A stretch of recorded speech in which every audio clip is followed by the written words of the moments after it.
Hello, guys. Good, good day, good day to you. So I know it's been so long you saw me on your screen, and that's because I've been locked in, and I've been locked in because of my wonderful job at Famdari. But today I'm going to be creating a playlist on YouTube on my PT1 certification that was given to me by TryHackMe. Okay, PT1 is a beginner level penetration testing certification from TryHackMe, and I this was a recommended room from TryHackMe for you to know that you're actually ready to take the certification. Okay, so I'm going to start with the actual first Windows machine I hacked on TryHackMe platform Blue. I'm going to just do it again. I'm going to make sure I do it without looking at any hints given from TryHackMe as well. Okay.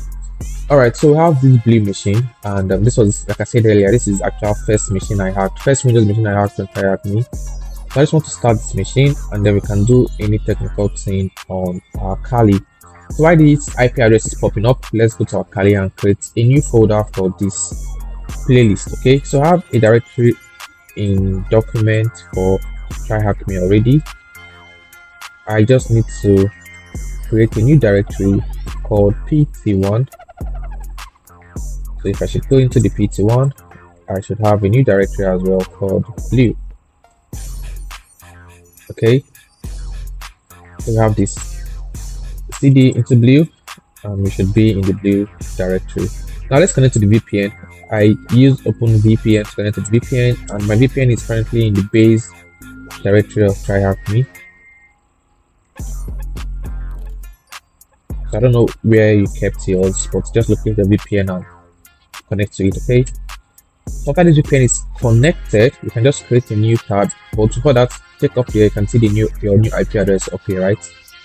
For confirmation, let's create a new tab and confirm our IP address. You can just type in IP space A, and you can see the IP address is in 10.01.21.2197/16 network. Okay, I'm going to type in clear to clear my screen, and let's get our IP address. Okay, so let me bring this screen over here.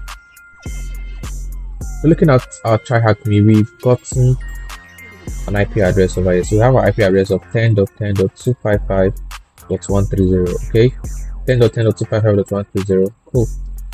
So let's ping it first of all.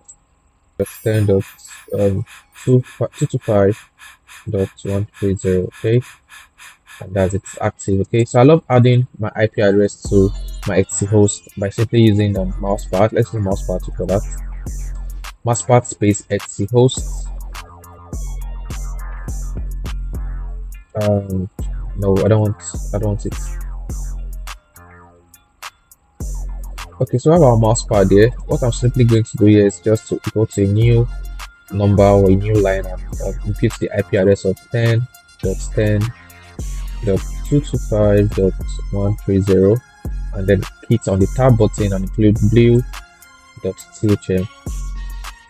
okay, and Ctrl S to save that, and you can exit now. So if I should ping blue.thm now, I should get in the same IP and also getting some connection back. Okay, Ctrl C, and that's good to know. That's good to know. So let's take some nmap scan. nmap-t4. This is the basic nmap I learned from TCM. Heath Adams, a wonderful teacher. And -sc and the IP address of our target, or just blue.thm if you want that, and you can save it to be -on nmap.txt. okay, so you're good to go. Hit enter for that. Yeah, we can just include one more stuff. Okay, let's include one more stuff. We can just include the script vulnerability, like /script and we're good to go, and then hit on enter and let this run all scans for us. Okay, we'll be back shortly for this scan to pop up. But after this scan is popping up, we can be doing something else by like tracing our our footprints, our steps, taking notes. Okay, just open a new tab and let me take notes with cherry tree.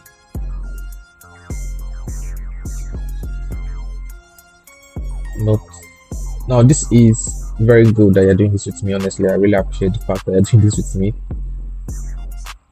Okay, we have our roots, and I can just include on first tab recon And this recon is when you can just take a screenshot of when you did your ping scan. Oh my days, what happened? So let's just try this again while this is loading. I don't know what happened. They said the host was not up. Let's give it a shot again.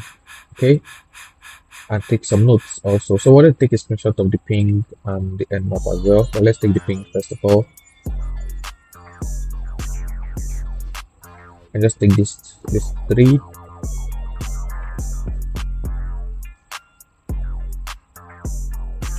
Just take a screenshot of this, and then I'm moving it to okay. Yeah, share it with goals, asking me to save, and yes, I want to save every 1 minute. I don't want to lose my files. So I'm just going to save these files in the directory that I'm currently working on, okay, which is a blue directory. And then click on the name. I just save the name as notes, okay. And that's been saved for us. So down here, I'm going to paste the recon, the ping commands, and everything. Thank you. Okay, let's go next. This nmap scan has okay, still loading. Okay, still loading. Okay. So we have our scan already back for us, or back to us. I can just copy this guy and just move back down, just back top. Okay, and then copy and then let's paste it to our cherry 3 node. Okay, under you can create a new parent node and call this parent node scanning. Okay, I just call this parent node scanning, and then give this a paste over here.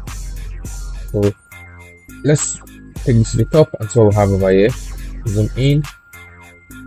So we have some cool ports over here. We have port 135 that signifies SMB. We have port 139. We have 445 also SMB. And we have 3389 that is RDP as well. Okay, this is Microsoft Windows 2008 and some more information.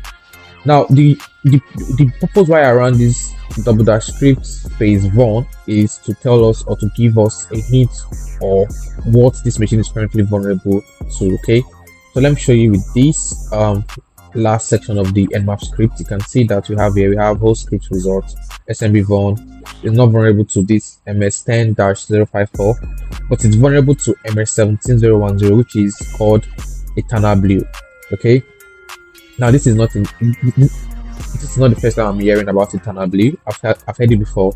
Okay, but let me show you a way to exploit EternalBlue. All right, now we're going to use Metasploit for this scenario. I'm just going to go to my Metasploit. I'm going to a new tab and type in MSF console and hit on enter for that.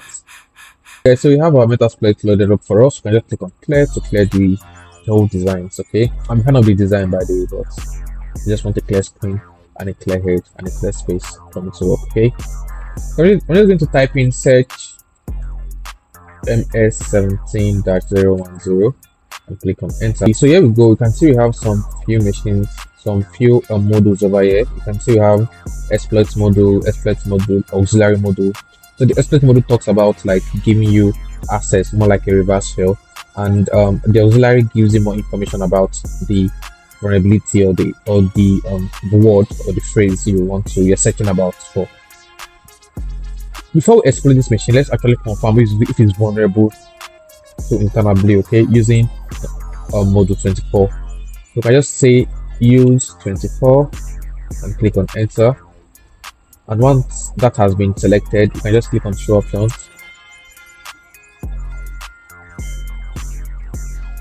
And the only option we need to fix here or we need to impute here is the rhost option. Okay, so we can just click on set rhost to be blue.thm. Okay, and click on enter. And that has been selected. Okay, then we have to just click on run. And this is going to tell us if this is actually vulnerable to that vulnerability. And you can see here, you can see this says the host is likely vulnerable to MS17010, and it also tells us about the Windows 7 as well. So now that it's confirmed that it's vulnerable to this, we can just go back and then use the zero exploit. If you're wondering what zero is the exploit module of Windows SMB, MSMB 17010 and EternalBlue. Okay, so I can just type in show options here to know what options we need to impute. So we have the R hosts, which you can just type by saying set R host to be blue.thm. What else can we impute anymore? We can change the L host as well. Set L host to be 0, and also set the L port for port 53. I'll just use 53, okay? And then I can just type exploits because there's nothing else for me to impute, no required setting anymore. So during this exploit phase, what I tend to hope for is the sending stages. Okay, whenever I tend to send the stages, I tend to become hopeful and faithful that I'm going to have a shell. Okay, so let's keep our fingers crossed while we expect sending stages. Yeah, of course, we have one sending stage over here. So thank you for that. We are expecting a Metasploit shell anytime from now, if you don't mind. Thank you. So we have a Metasploit shell. Can do get you ID? Let's see who we are. We are the NT authority system, so that means we have more or less all privileges. So what I do when I'm in a shell or in a Metasploit shell like this, I try using the hash dump. Okay, I try using the hash dump to see if I can dump any hashes, and of course, here you go. I was able to dump the administrator and the guest and the John password, the NTLM. So we have the Metasploit shell, we have this as well. So I know that all these capture the flag normally have like a flag. Of course, capture the flag often have what? A flag. So let's try to pivot. Let's check where we are first of all. We're currently in the C/Windows directory system. Okay, now we can search for files in Windows using Metasploit or Metasploit using this command search.f flag.txt. okay, let's see if there's any flag.txt. It's going to take a while to do this. While this is going through, let's just go to the the Firefox and try to crack this hash. Okay,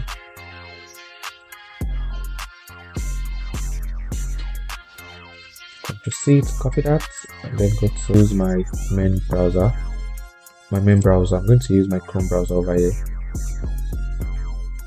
Okay, I'm going to click on the new tab. I'm just going to type in crackstation.net and click on enter. So I'm just going to type in paste in the code. If I can make this large, so you can see that's just the code I'm just typing there. I'm clicking I'm not a robot, and so let's move to select bicycles. This is the bicycle, this is the bicycle, this is the bicycle, this is the bicycle. Verify. Okay, cool. So yeah, cool. And crack hashes. Okay, that's just very easy, and you can see that it cracks the hash, and this is the password for the JON user, the John user. Okay, so we have the password. We can just minimize this for now. And searching for this flag, we didn't have anything, or we don't have anything. So what we can do, we can just go to the C drive or the base directory to see what we can find over there. Okay, if I paste ls, so we can see some document. We can see some document and settings, perflogs, basic. But there's something cool here. You can see flag1.txt. Okay, you can see flag1.txt. So since we have flag1.txt, there's definitely a flag2.txt as well. Okay, and click on enter. Let's see if that's going to work. Yeah, we found the flag2. Let's click on flag3. Okay, flag3, and there we go. So flag3 is in the John directory, John document, and flag2 is in the Windows system. So okay, so don't forget how we did this. What I did was to connect to my VPN. After connecting my VPN, I did some ping scan to know if it was active. Okay, let me just show you when I did the ping scan using this. You can see the ping scan, and then I have to run some nmap, and I discovered that it was actually vulnerable to what MS17010. So I had to boot up. This is my cherry 3, by the way. I had to boot up Metasploit, and then I spawned a Metasploit shell from there. After spawning a Metasploit shell, I use hash dump to dump the hashes, and after dumping the hashes, I started finding the flags by using search and -f to do that. So thank you and cheers once more for being here. See you soon for the next rule, by the way. Peace out.